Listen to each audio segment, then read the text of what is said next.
আজকের জুমার খুতবায় আমরা সূরা বাকারার 255 নম্বর আয়াত নিয়ে কিছু কথা বলবো ইনশাআল্লাহ। এটার একটা স্পেশাল নাম আছে, আপনারা বলতে পারবেন কেউ? একটু চেষ্টা করেন তো। আলহামদুলিল্লাহ, আয়াতুল কুরসি। সূরাতুল বাকারার 255 নম্বর আয়াত। এই আয়াতটার স্পেশাল একটা নাম আছে, সেটা হচ্ছে আয়াতুল কুরসি। এটা আমরা 5 ওয়াক্ত সালাতের বাদে পড়ে থাকি, ঘুমানোর সময়ও পড়ে থাকি, এবং বিপদ আপদ আসলে আমরা অনেক সময় পড়ে থাকি। ভয় ভীতি আসলে তখন আমরা আয়াতুল কুরসি পড়ে বুকের মধ্যে ফু দিয়ে থাকি। এটা ভালো কথা। এই আয়াতটির মর্যাদার ব্যাপারে তিরমিজির মধ্যে একটি হাদিস এসছে, যেখানে বিশ্বনবী সাল্লাল্লাহু আলাইহি ওয়াসাল্লাম বলছেন, মা খালাকাল্লাহু মিন সামাইন ওয়ালা আরদিন আযমু মিন আয়াতুল কুরসি। আল্লাহ রাসূল সাল্লাল্লাহু আলাইহি ওয়াসাল্লাম বলছেন, আসমান এবং জমিনের মধ্যে আয়াতুল কুরসির তুলনায় মহান আর কোনো কিছু আল্লাহ রাব্বুল আলামিন সৃষ্টি করেননি। সুবহানাল্লাহ।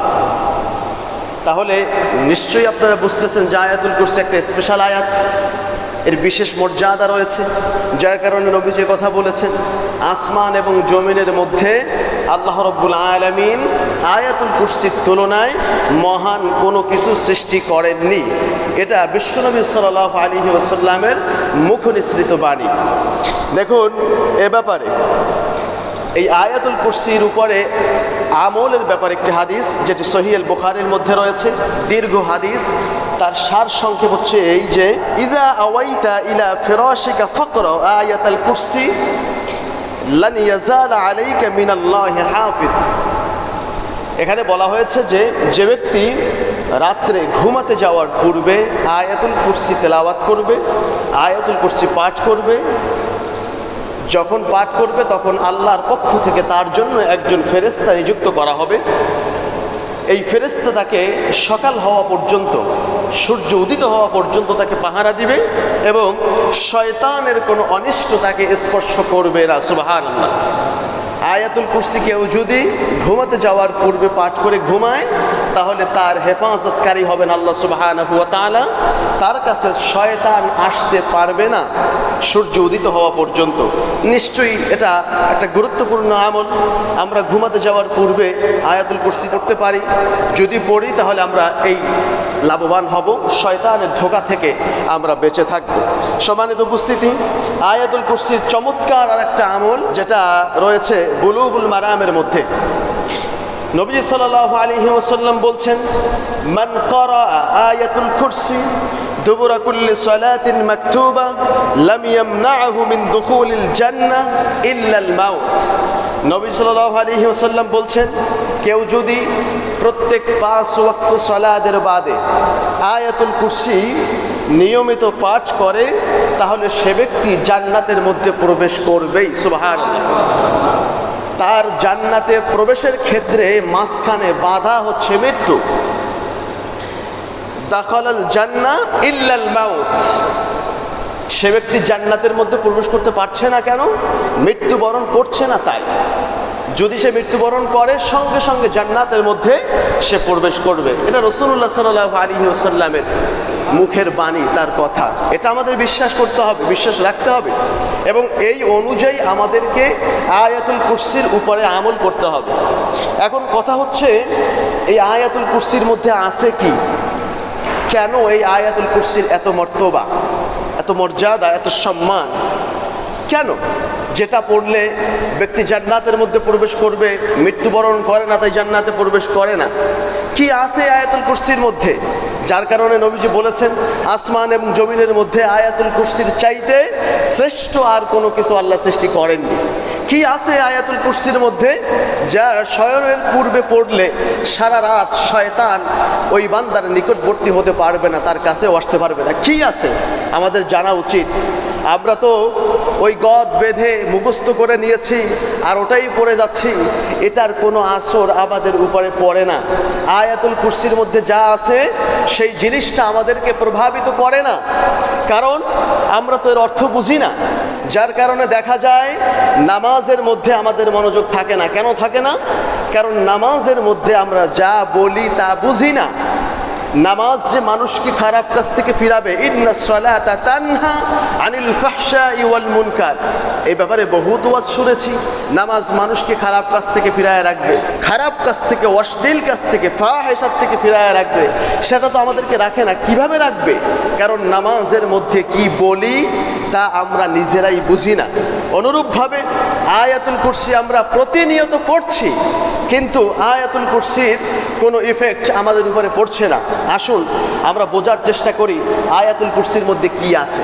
আল্লাহ রাব্বুল আলামিন সূরা বাকারার 255 নম্বর আয়াত এভাবে শুরু করছেন, আল্লাহু লা ইলাহা ইল্লা হুয়াল হাইয়ুল কাইয়্যুম।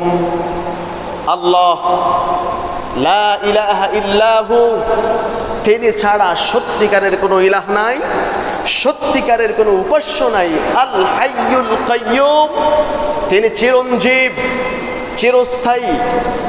আল কাইয়্যুম, তিনি প্রতিষ্ঠিত, তিনি আছেন, তিনি থাকবেন, এবং সবার রক্ষণাবেক্ষণকারী হচ্ছেন আল্লাহ সুবহানাহু ওয়া তাআলা। আয়াতুল কুরসির প্রথম মেসেজ, আল্লাহু লা ইলাহা ইল্লাহু, আল্লাহ, তিনি ছাড়া সত্যিকারের কোনো ইলাহ নাই। সম্মানিত উপস্থিতি, আল্লাহ সুবহানাহু ওয়া তাআলা রয়েছে 99টা সিফাতি নাম, গুণবাচক নাম। এই নামসমূহের মধ্যে অন্যতম শ্রেষ্ঠ নাম যেটা, সেটা হচ্ছে আল্লাহ। কি বলুন তো? একটু হৃদয় থেকে বলুন আল্লাহ। এই নামটা ভালোবাসার সঙ্গে একটু নিয়ে দেখুন, আপনার অজান্তে চোখ থেকে পানি বের হয়ে আসবে, ভালো লাগবে, প্রশান্তি লাগবে। মুমিন বান্দা আল্লাহর নাম মুখে নিলে সবচাইতে বেশি প্রশান্তি পায়। সুবহানাল্লাহ। এই আল্লাহ শব্দ দিয়ে আয়াতুল কুরসি শুরু হয়েছে। দেখুন আল্লাহ রাব্বুল আলামিনের যে অনেক নাম রয়েছে সুন্দর সুন্দর গুণবাচক, সে ব্যাপারে সূরা আরাফের 180 নম্বর আয়াতের মধ্যে আল্লাহ রাব্বুল আলামিন বলছেন, ওয়ালিল্লাহিল আসমাউল হুসনা ফাদউহু বিহা। ওয়ালিল্লাহিল আসমাউল হুসনা, তার রয়েছে সুন্দর সুন্দর নাম। সুবহানাল্লাহ। কার বলুন তো? আল্লাহ। তার রয়েছে সুন্দর সুন্দর নাম। ফাদউহু বিহা, তোমরা সে সমস্ত সুন্দর নাম দিয়ে তাকে ডাকো। ডাকার প্রয়োজন হলে আমাদের যা প্রয়োজন আল্লাহ সুবহানাহু ওয়া তাআলার কাছে চাইতে হবে।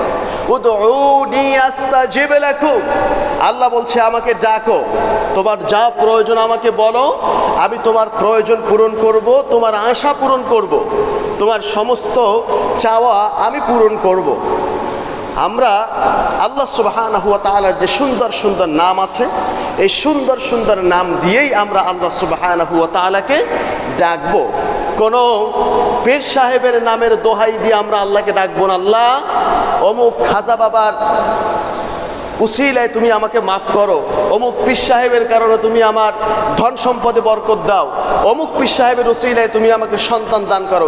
নাউযু বিল্লাহ, এগুলো আমরা করব না। আমাদের চাওয়ার কিছু প্রয়োজন হলে আল্লাহ সুবহানাহু ওয়া তাআলার যে সুন্দর সুন্দর নাম রয়েছে, এগুলোর ওসিলায় আমরা আল্লাহর কাছে চাবো। আল্লাহ তুমি গফুরুর রহিম, তোমার এই গফুরুর রহিম নামের খাতিরে তুমি আমাদেরকে দয়া করে মাফ করে দাও। আল্লাহ তুমি রাজ্জাক, তোমার রাজ্জাক নামের খাতিরে তুমি আমাকে রিজিক দিয়ে পরিপূর্ণ করে দাও। সুবহানাল্লাহ।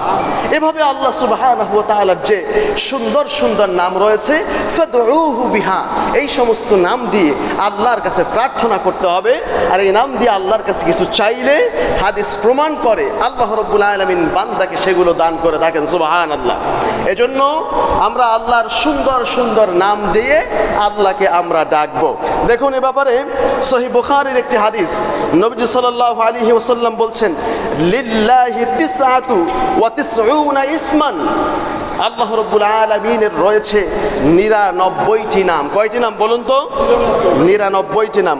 লা ইয়াহফাযুহা আহাদুন ইল্লা দাখালাল জান্নাহ, যে ব্যক্তি আল্লাহ রব্বুল আলামিনের এই সুন্দর সুন্দর নামগুলোকে আয়ত্ত করবে, হেফজ করবে, মুখস্থ করবে, এইগুলোর মাধ্যমে আল্লাহর কাছে যারা প্রার্থনা করবে, আল্লাহর কাছে কিছু চাইবে, নবীজি বলছেন ইল্লা দাখালাল জান্নাহ, আল্লাহ রব্বুল আলামিন তাদেরকে জান্নাতের মধ্যে প্রবেশ করাবেন। সুবহানাল্লাহ।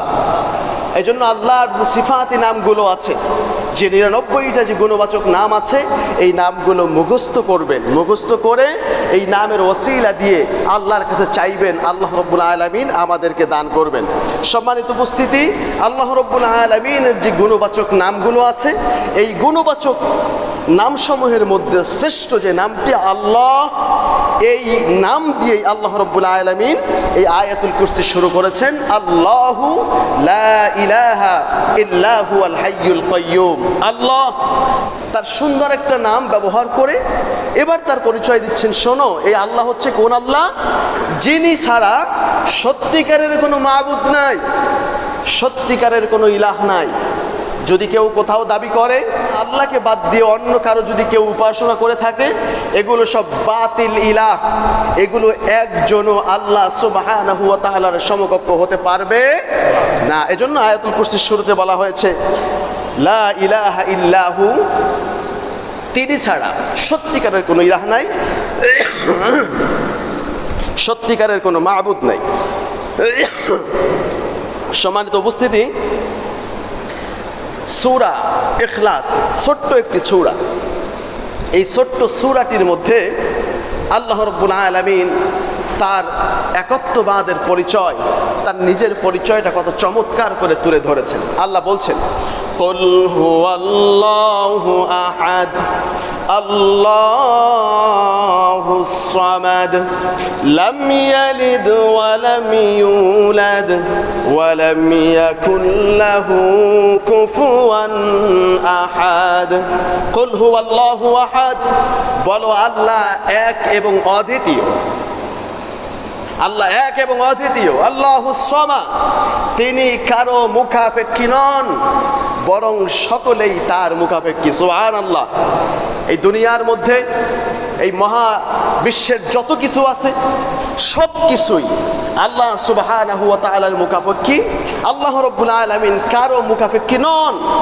কারো ইবাদতের জন্য, কারো তাসবির জন্য, কারো সালাতের জন্য, কারো যাকাতের জন্য, কারো দানের জন্য আল্লাহ রাব্বুল আলামিন অপেক্ষমান নন। লাম ইয়ালিদ ওয়া লাম ইউলাদ, তিনি কাউকে জন্ম দেননি, তাকেও কেউ জন্ম দেয়নি। সুবহানাল্লাহ। এটা হচ্ছে আল্লাহ সুবহানাহু ওয়া তাআলার বৈশিষ্ট্য। তিনি কাউকে জন্ম দেননি, তাকেও কেউ জন্ম দেয়নি। ওয়ালাম ইয়াকুল লাহু কুফুয়ান আহাদ, তার সমকক্ষ হতে পারে এমন কেউ নাই, এমন কিচ্ছু নাই। সুবহানাল্লাহ।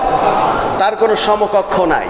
আল্লাহ রাব্বুল আলামিনের এই পরিচয়টা সূরা ইখলাসের মধ্যে অতি সংক্ষিপ্ত আকারে তুলে ধরা হয়েছে। কোনো ব্যক্তি, কোনো বস্তু সূরা ইখলাসের এই পরীক্ষায় যদি উত্তীর্ণ হতে পারে তাহলে সে ইলাহ।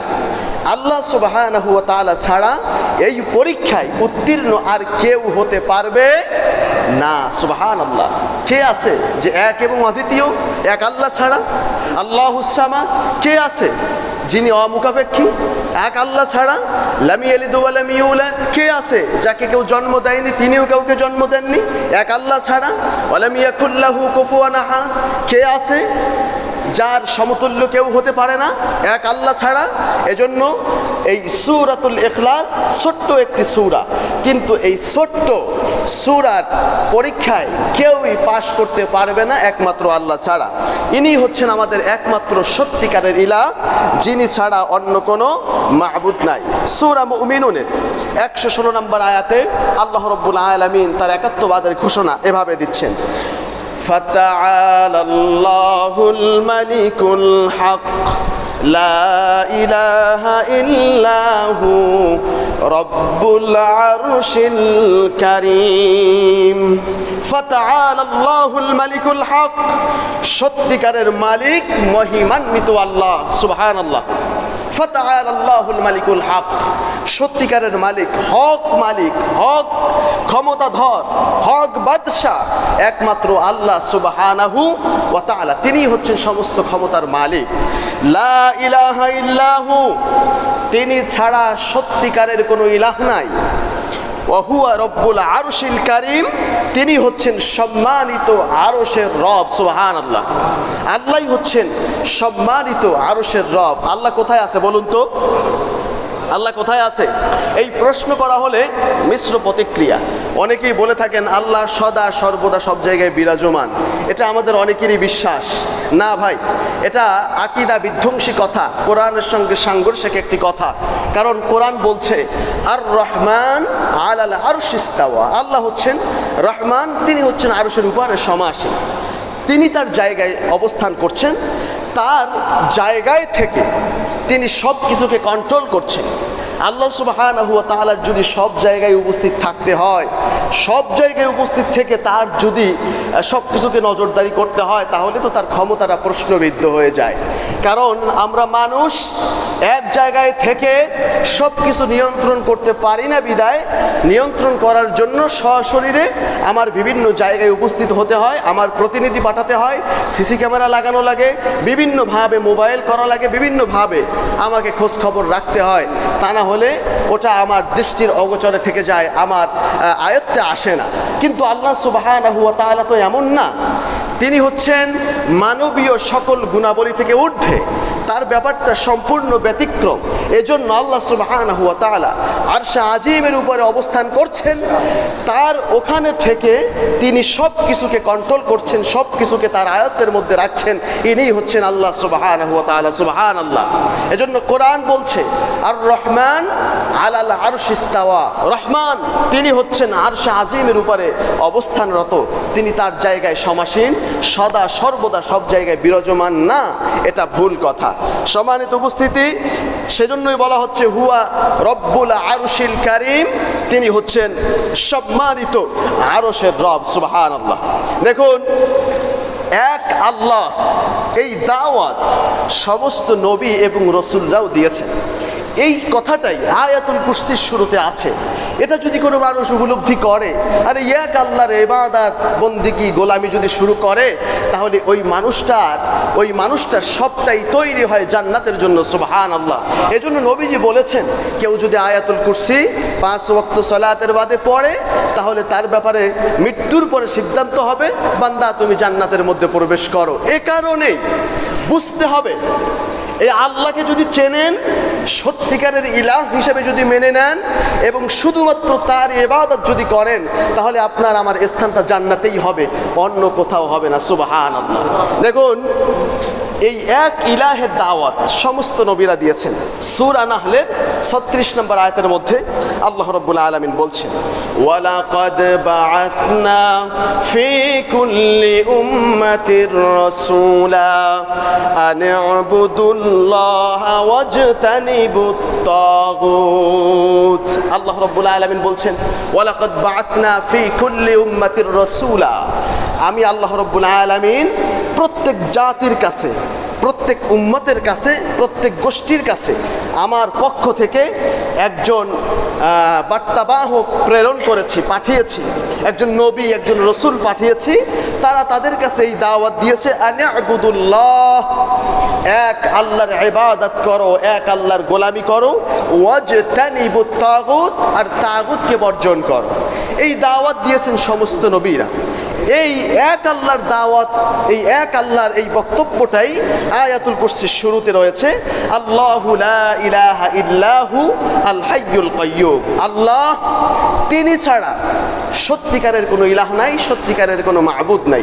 সমস্ত মানুষ এই একটা জিনিস যদি মেনে নেয়, তাহলেই হয়ে যায়, তাহলেই বিশ্বব্যাপী শান্তি নেমে আসে। যার কারণে আল্লাহ রাব্বুল আলামিন নবীকে বলেছিলেন, হে নবী, আপনি আহলে কিতাবদেরকে বলুন, ইয়া আহলাল কিতাব তাআলাউ ইলা কালিমাতিন সাওয়াইন বাইনানা ওয়া বাইনাকুম, হে আহলে কিতাবেরা, তোমরা আর আমরা আসো, আমরা একটা কথায় ঐক্যবদ্ধ হই। সেটা হচ্ছে কি?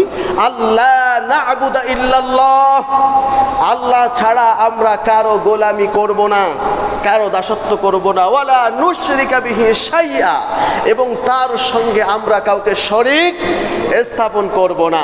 এই একটা কথা মানো, একটা কথা যদি বিশ্বব্যাপী সমস্ত মানুষ মেনে নেয়, তাহলে এই বিশ্বব্যাপী আল্লাহর পক্ষ থেকে শান্তি নেমে আসবে ইনশাআল্লাহ। আয়াতুল কুরসির শুরুতে আল্লাহ রাব্বুল আলামিনের এই একাত্মবাদের ঘোষণা দেওয়া হয়েছে।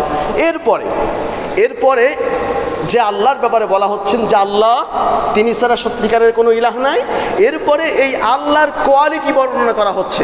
শুনুন সেই কোয়ালিটি কি?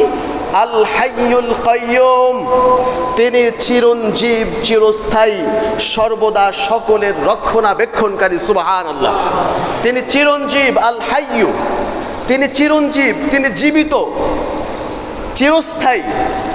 তার অবস্থান আগেও ছিল, এখন আছে, ভবিষ্যতেও থাকবে। তার অবস্থানটা কখনোই শেষ হয়ে যাবে না। তিনি চিরঞ্জীব, চিরস্থায়ী, তার কোনো মৃত্যু নাই। সেই সত্তার পরিচয় আয়াতুল কুরসির শুরুতে দেওয়া হয়েছে। তারই ইবাদত করার জন্য আমাদেরকে বলা হয়েছে। সম্মানিত উপস্থিতি, দেখুন সূরা গাফিরের 65 নম্বর আয়াতের মধ্যে আল্লাহ রাব্বুল আলামিন তার চিরস্থায়িত্বের কথাটা, তিনি যে হাইয়ু, তিনি যে চিরঞ্জীব, তার এই ব্যাপারটা আল্লাহ রাব্বুল আলামিন ভিন্ন আঙ্গিকে এখানে বলছেন।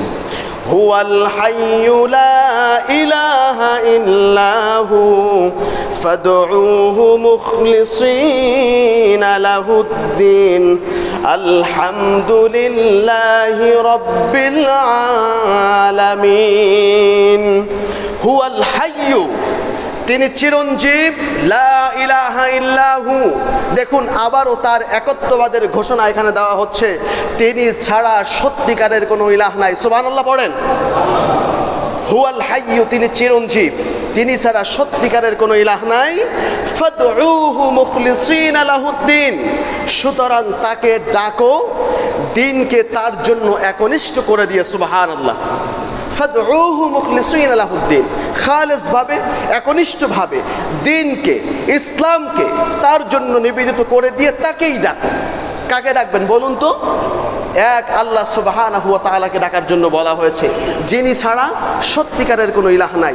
এইগুলোই আয়াতুল কুরসির শিক্ষা। আয়াতুল কুরসিতে আমরা এগুলোই পড়ে থাকি।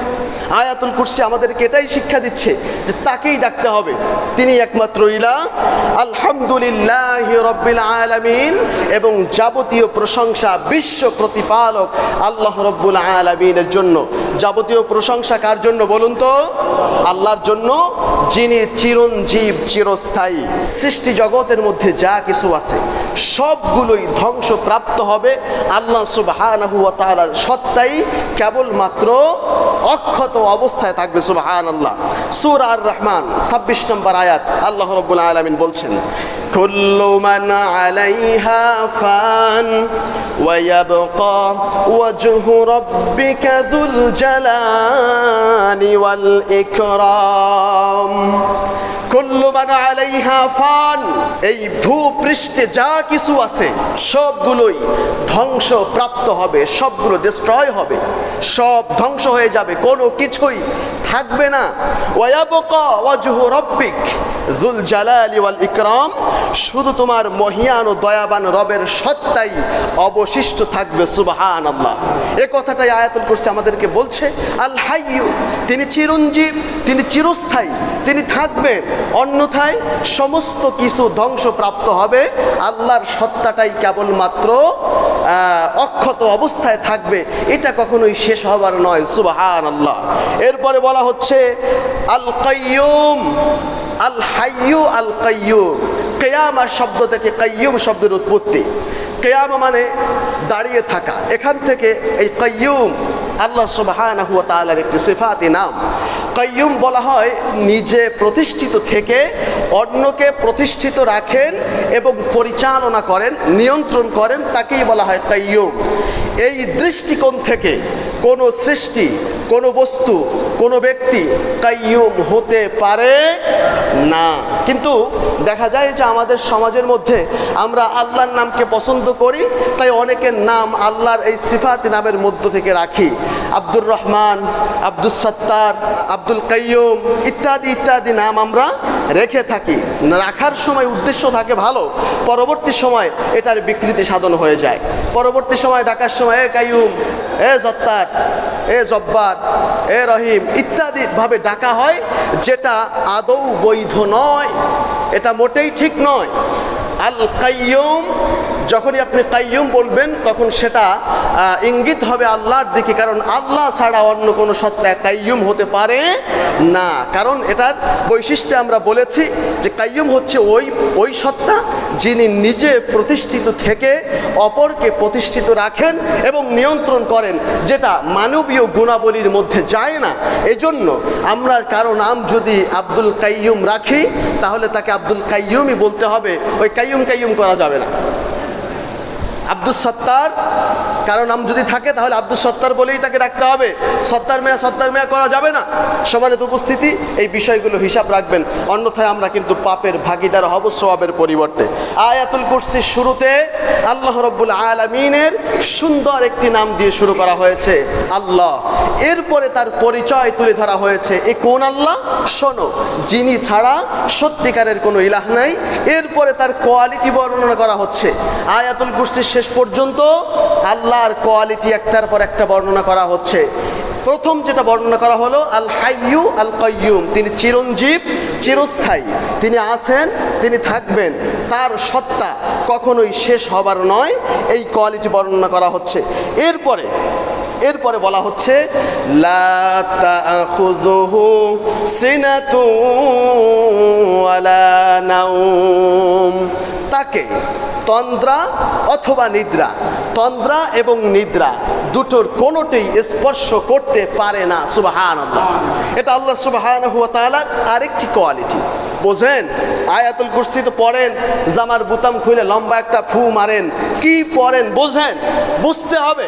কোরআন এসছে বোঝার জন্য, কিন্তু দুঃখের বিষয় দুনিয়ার এত কিছু আমরা বুঝি, কোরআন বুঝি না। এত এত ডিগ্রি আমাদের ঝুলির মধ্যে আছে, দুনিয়ার সব কিছু আমি বুঝি, সব কিছু আমার পক্ষে করা সম্ভব হয়, কিন্তু দুঃখের বিষয় কোরআন বোঝা আমাদের পক্ষে সম্ভব হচ্ছে না। নামাজের মধ্যে প্রতিনিয়ত যে সূরাতুল ফাতিহা পড়ি, ম্যাক্সিমাম পাবলিক এই সূরা ফাতিহার অর্থটাই জানে না, কি কয় তা নিজেই বোঝেন। সম্মানিত উপস্থিতি, এজন্য শয়তানের ধোঁকা থেকে বের হয়ে এসে কোরআনটা বুঝতে শিখুন, বুঝুন। আয়াতুল কুরসি কেউ যদি বোঝে আর আমল করে তাহলে ওই ব্যক্তি জান্নাতের জন্যই প্রস্তুত হয়ে যায়। সুবহানাল্লাহ, এজন্যই নবীজি বলেছেন, মান ক্বারা আয়াতুল কুরসি দুবুরা কুল্লি সালাতিন মাকতুবা লাম ইয়ামনাহু মিন দুখুলিল জান্নাহ, যে ব্যক্তি 5 ওয়াক্ত সালাতের পরে আয়াতুল কুরসি নিয়মিত পাঠ করবে, সে ব্যক্তি মৃত্যুবরণ করা মাত্রই তার জান্নাতের মধ্যে প্রবেশ করাবে। ও জান্নাতের মধ্যে যায় না কেন? মরে না তাই। মৃত্যুবরণ করলেই সে জান্নাতের মধ্যে প্রবেশ করবে। রাসূলুল্লাহ সাল্লাল্লাহু আলাইহি ওয়াসাল্লামের মুখ নিঃসৃত বাণী থেকে আমরা এই প্রমাণ পাই। সম্মানিত উপস্থিতি, এজন্য আমাদের বুঝতে হবে আয়াতুল কুরসির মধ্যে আছে কি, লা তাখুযুহু সিনাতুন ওয়ালা নাওম, তন্দ্রা অথবা নিদ্রা, তন্দ্রা নিদ্রা কোনোটিই তাকে স্পর্শ করতে পারে না। সুবহানাল্লাহ, মানবীয় গুণাবলীর সঙ্গে যেটা যায় না। আমরা একটু কষ্ট করলে, আমরা সারাদিন শ্রম দেওয়ার পরে ঘুমাতে না পারলে আমরা অস্থির হয়ে যাই, কিন্তু আল্লাহ রাব্বুল আলামিন তিনি এই সমস্ত মহাবিশ্বকে, সমস্ত সৃষ্টি জগৎকে, যে ব্যাপারে আমরা জানি আর যে ব্যাপারে জানি না, মোট কথা আল্লাহর সৃষ্টি বলতে যা কিছু আছে সব কিছুকে পরিচালনা করার পরে আল্লাহ মোটেই ক্লান্ত হন না। যে লা তাখুযু সিনাতুন, তার মানে ঘুম আসার পূর্বে একটা ঝিমুনি আসে। জুমার খুতবা যখন আমরা দিই তখন অনেক সময় অনেক মুসল্লি একটু আনমনা হয়ে গিয়ে ঝিমুনি ভাব তাদের মধ্যে চলে আসে, একটু ঝিমান বসে বসে, এটাই হচ্ছে সিনা। সিনাতু ওয়ালা নাউম, এরপরেই আসে ঘুম। এই জীবনীর পরে আসে ঘুম। আল্লাহ রাব্বুল আলামিন তার ব্যাপারে বলছেন যে আমার কোয়ালিটি শোনো, আমি হচ্ছি এমন সত্তা, আমার ঘুম তো দূরের কথা, জীবনীও আসে না। সুবহানাল্লাহ। এই সব কিছু আমি আল্লাহ পরিচালনা করি, আমি সদা সর্বদা জাগ্রত অবস্থায় আছি, সব কিছুকে পর্যবেক্ষণ করছি। আরশের উপরে থেকে আমার জীবনী আসে না, আমি আল্লাহ, আমার ঘুমের প্রয়োজন হয় না। সম্মানিত উপস্থিতি, এই ক্ষেত্রে আমরা ইতিপূর্বে অনেকবার শুনেছি হয়তোবা অন্যান্য আলেমদের কাছ থেকে যে মূসা আলাইহিস সালামের একটি ঘটনা এখানে প্রচলিত আছে। তাফসীর ইবনে কাসিরের মধ্যে ঘটনাটি বর্ণিত হয়েছে দয়ীফ সূত্রে। ইবনে কাসির রাহিমাহুল্লাহ তিনি বর্ণনা করছেন এভাবে যে হযরত মূসা আলাইহিস সালাম একবার আল্লাহকে বলছেন যে আল্লাহ, তুমি নাকি ঘুমাও না। আল্লাহ বলছেন মূসা, বিশ্বাস করো না। মূসা বলছেন আল্লাহ, বিশ্বাস করি, তবে বুঝি না, না ঘুমায়া পারে কিভাবে, কেমনে সবসময় চোখ খোলা থাকে, জায়গা থাকে কেমনে, বুঝি না। আল্লাহ বললেন মূসা, বিশ্বাস যেহেতু করছো বুঝাইয়া দিচ্ছি। ইব্রাহিম আলাইহিস সালাম এরকম একটা প্রশ্ন আল্লাহকে করছিলেন, আল্লাহ তুমি নাকি মৃতকে জীবিত করবা, কিভাবে করবা বুঝি না। আল্লাহ বললেন আওয়ালাম তুমিন, বিশ্বাস করো না। ইব্রাহিম আলাইহিস সালাম বললেন ক্বালু বালা, কেন নয়, অবশ্যই বিশ্বাস করি। ওয়ালাকিন লা ইয়াতমাইন্না কলবি, যদি একটু দেখতে পারতাম তাহলে অন্তরটা একটু শান্ত হইতো, মনটা ভালো লাগতো। আল্লাহ ইব্রাহিম আলাইহিস সালামকে দেখাইছিলেন। চলুন আমরা মূসা নবীর দিকে যাই। মূসা নবী যখন এই কথা বলল, আল্লাহ বললেন মূসাকে, মূসা ভঙ্গুর এমন দুটি পাত্রে পানি নিয়ে তোমার দু হাতে নিয়ে তুমি দাঁড়িয়ে থাকো। আর ঘুমকে বলা হলো ঘুম মূসাকে গিয়ে অ্যাটাক করো। ঘুম মূসাকে অ্যাটাক করলো, হাত থেকে পাত্র দুটি পড়ে ভেঙে চুরমার হয়ে গেল। মূসা আলাইহিস সালাম হতচকিত হয়ে গেলেন, আল্লাহ কি কাজটা করলাম। আল্লাহ বলল ধরে রাখতে, আর আমি ঘুমের কারণে বিবের হয়ে গিয়ে হাত থেকে দুটি জিনিস ফেলে ভেঙে ফেললাম, আল্লাহর তো ওয়াদার খেলাফ করে ফেললাম। আল্লাহ রাব্বুল আলামিন মূসাকে বললেন, হে মূসা, ভয় পাওয়ার কারণ নাই, আমি তোমাকে বোঝানোর জন্য এই ব্যবস্থা করেছি। দেখো, তোমার হাতে দুটি পানি ভরা পাত্র দিলাম, তুমি সেই দুইটা জিনিসকে সামান্য সময়ের জন্য আঁকড়ে ধরে রাখতে পারলে না, কিন্তু আমি আল্লাহ সুবহানাহু ওয়া তাআলা, আমার হাতে সমস্ত সৃষ্টি জগতের কন্ট্রোল পাওয়া। আমি আল্লাহ যদি ঘুমিয়ে যাই কিছুই থাকে না, সব কিছু যে অক্ষত এবং নিয়ম মাফিক চলছে, এর মানেই হচ্ছে আমি আল্লাহ ঘুমাই না, আমি সদা সর্বদা জাগ্রত অবস্থায় আছি। সুবহানাল্লাহ। অবশ্য ঘটনাটি দয়ীফ সূত্রে বর্ণিত হয়েছে। সম্মানিত উপস্থিতি, আল্লাহ রাব্বুল আলামিন তিনি ঘুমান না, কিন্তু মানবীয় গুণাবলী হচ্ছে মানুষের ঘুমানোর প্রয়োজন হয়। দেখুন সূরা রুমের 23 নম্বর আয়াতের মধ্যে আল্লাহ রাব্বুল আলামিন বলছেন, ওয়ামিন আয়াতিহি মানামুকুম বিল্লাইলি ওয়ান নাহার। আল্লাহ বলছেন আমার নিদর্শনাবলীর মধ্যে এটাও একটা নিদর্শন যে তোমরা রাতে এবং দিনে ঘুম পড়ো, ঘুমাও, নিদ্রা যাও। আল্লাহ বলছেন এটা আমার নিদর্শনের মধ্যে অন্যতম একটি নিদর্শন। সম্মানিত উপস্থিতি, আমরা রাতে ঘুমাই, আবার সাধারণ নিয়মের বাইরে গিয়ে মাঝে মধ্যে দিনেও ঘুমাই, ঠিক না? কারণ যখন আমাদের একটু শ্রম বেশি হয়ে যায়, আমাদের শরীরটা যখন একটু বেশি ক্লান্ত হয়ে যায়, তখন দিনের বেলা একটু না ঘুমাতে পারলে হয় না। এই জন্য আল্লাহ বলছেন ওমিন আয়াতিহি মানামুকুম বিল্লাইলি ওয়ান নাহার, আমার নিদর্শনাবলীর মধ্যে অন্যতম একটা নিদর্শন হচ্ছে এই যে তোমরা রাতে এবং দিনে ঘুম পড়ো, নিদ্রা যাও। আল্লাহর এই বিষয়টা লাগে না, আল্লাহ ঘুমান না, আল্লাহ নিদ্রা যান না, কারণ তিনি হচ্ছেন মানবীয় গুণাবলী থেকে ঊর্ধ্বে। সুবহানাল্লাহ। দেখুন সূরা ফুরকানের 47 নম্বর আয়াতের মধ্যে আল্লাহ রাব্বুল আলামিন বলছেন, ওয়া হুয়াল্লাযী জাআলা লাকুমুল লাইলা লিবাসাও ওয়ান নাওমা সুবাতা ওয়া জাআলান নাহারা নুশুরা। আল্লাহ বলছেন ওয়া হুয়াল্লাযী জাআলা লাকুমুল লাইলা লিবাস ওয়ান নাওমা সুবাত, আর তিনি তোমাদের জন্য রাতকে করেছেন আবরণ। ওহুয়াল্লাযী জাআলাল লাইলা লিবাস, আবরণ মানে লিবাস মানে হচ্ছে পোশাক। আল্লাহ বলছেন রাতকে আমি তোমাদের জন্য বানিয়েছি পোশাক হিসাবে। তারপরে কি ওয়ান নাওমা সুবাতা, এবং ঘুমকে, নিদ্রাকে, ওয়ান নাওমা সুবাতা, এই ঘুমকে তোমাদের জন্য করেছি আরাম প্রমোদ। ঘুমালে তোমরা আরাম পাও, স্বস্তি পাও, ক্লান্তি দূর হয়ে যায়। ওয়া জাআলান নাহারা নুশুরা, আর দিনকে করেছি তোমাদের জন্য জাগ্রত থাকার সময়। সম্মানিত উপস্থিতি, তার মানে মানুষের ঘুমানোর প্রয়োজন আছে, দিনের বেলায় জাগে, রাতের বেলায় ঘুমায়, দিনে কাজ করে, কাজ করতে করতে ক্লান্ত হয়ে যায়, এরপরে রাতের বেলায় অন্ধকারের একটি কালো চাদর আল্লাহ রাব্বুল আলামিন এলাকার উপরে, ভূখণ্ডের উপরে ছড়িয়ে দেন। এটা বলছেন লিবাসের মতন মানুষের শরীরকে কালো অন্ধকার আচ্ছাদিত করে ফেলে। এরপরে আল্লাহ বলছেন যে এই কালো রাতের কালো অন্ধকারটা যখন তোমাদেরকে আচ্ছাদিত করে, এরপরে তোমাদের চোখে নেমে আসে ঘুম। যখন তোমরা ঘুম পড়ো তখন তোমরা স্বস্তি পাও, শান্তি পাও, প্রশান্তি পাও, ক্লান্তি দূর হয়ে গিয়ে আবার তোমাদের শরীরের মধ্যে সজীবতা ফিরে আসে। আমি আল্লাহ সুবহানাহু ওয়া তাআলা এমন নই, লা তাখুযুহু সিনাতু ওয়ালা নাওম, তন্দ্রা অথবা নিদ্রা আমাকে স্পর্শ করে না। সুবহানাল্লাহ, এটাই হচ্ছে আল্লাহ সুবহানাহু ওয়া তাআলার কোয়ালিটি। এরপরে এই আয়াতুল কুরসি শেষ পর্যন্ত আরও অনেক কোয়ালিটি আছে। সময় স্বল্পতার জন্য আমরা আর মোটেও সামনে বাড়বো না, এখানেই কথা সমাপ্ত করব। তবে বাকি যেগুলো আছে সেগুলোর একটু শাব্দিক অনুবাদ আপনাদেরকে করে দিচ্ছি। এরপরে কি বলা হচ্ছে, লাহু মা ফিস সামাওয়াতি ওয়া মা ফিল আরদ, আসমান এবং জমিনের মধ্যে যা কিছু রয়েছে সবই তার। মান যাল্লাযী ইয়াশফাউ ইনদাহু ইল্লা বিইذনিহি, কে আছে এমন যে তার অনুমতি ব্যতীত সুপারিশ করতে পারে। ইয়ালামু মা বাইনা আইদিহিম ওয়া মা খালফাহুম, দৃষ্টির সামনে এবং পেছনে যা কিছু রয়েছে সব কিছু সম্পর্কে তিনি অবহিত। ওয়ালা ইউহিতুনা বিশাইইম মিন ইলমিহি ইল্লা বিমা শাআ, তার জ্ঞানের সীমা থেকে কেউ কোনো কিছুই আয়ত্ত করতে পারে না। তিনি যদি কাউকে কিছু জানাতে চান সেটা স্বতন্ত্র বিষয়, স্বতন্ত্র কথা, এছাড়া কেউ কিছু আয়ত্ত করতে পারে না। ওয়াসিআ কুরসিয়্যুহুস সামাওয়াতি ওয়াল আরদ, তার সিংহাসন, তার আসন আসমান এবং জমিনকে পরিব্যাপ্ত করে আছে।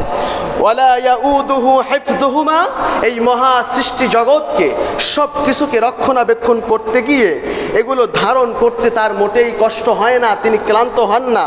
ওয়া হুয়াল আলিয়্যুল আযীম, তিনি সর্বোচ্চ এবং সর্বাপেক্ষায় মহান। সুবহানাল্লাহ। আমরা বাকি পয়েন্টগুলোর ব্যাখ্যা করতে পারলাম না। লা তাখুযুহু সিনাতুন ওয়ালা নাওম এ পর্যন্ত করেছি। এরপরে যে পয়েন্টগুলো আছে প্রতিটা পয়েন্টের উপরে যদি স্বল্প সময়ও ব্যাখ্যা করতে পারতাম তাহলে আপনারা আয়াতুল কুরসির ব্যাপারে একটা ধারণা পেতেন যে এই আয়াতুল কুরসির মধ্যে আসলে আছে কি। নিজ নিজ উদ্যোগে কোরআন পড়েন, কোরআন পড়ে বোঝার চেষ্টা করেন। বিশেষ করে বলবো আয়াতুল কুরসি আমরা 5 ওয়াক্ত নামাজের বাদে অনেকেই পড়ে থাকি, পড়ি না ভাই? কথা বলেন, পড়ি না? যারা পড়ে না তারা তো কথা কবে না, তারা তো পড়ে না। যারা পড়েন আলহামদুলিল্লাহ, যারা পড়েন না তারা আয়াতুল কুরসিটাকে মুখস্থ করেন। মুখস্থ করার একটা শর্টকাট পলিসি শিখাই, সেটা হচ্ছে ইউটিউব থেকে সার্চ দিয়ে আয়াতুল কুরসিটা বের করে দৈনিক 20 থেকে 25 বার এটা শুনবেন। এরকমের সপ্তাহখানিক কন্টিনিউ করেন, এটা আপনার মুখস্থ হয়ে যাবে। পড়া শোনা, শুনে শেখেন। আর যারা পড়তে পারেন তারা পড়ে মুখস্থ করেন। এটা 5 ওয়াক্ত সালাতের বাদে নিয়মিত আমল করুন এবং ঘুমাতে যাওয়ার পূর্বে আমল করুন। ঘুমাতে যাওয়ার পূর্বে আমল করলে শয়তানের অনিষ্ট থেকে আল্লাহ রাব্বুল আলামিন আপনাকে আমাকে হেফাজতে রাখবেন।